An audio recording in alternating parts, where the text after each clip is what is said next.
If you want to change the sound for incoming messages on your Motorola smartphone, then you have two options. The first option is to go to Settings, and then in here go to Sound and Vibration. In here you can find the default notification sound, and of course in here you should be able to choose whichever sound should be played when you receive a new notification, and this includes a new message. Not only new message, but of course all notifications pretty much. Now, if you want to change the sound just for incoming messages and only for that, then we're gonna go back to Settings and choose Apps instead. We're gonna tap over here in order to see all apps that we have on our phone, and we need to find the Messages app.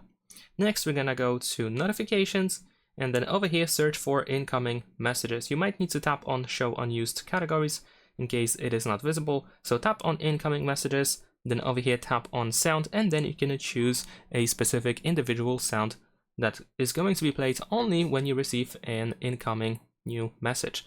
And that's pretty much it. Leave a like and subscribe.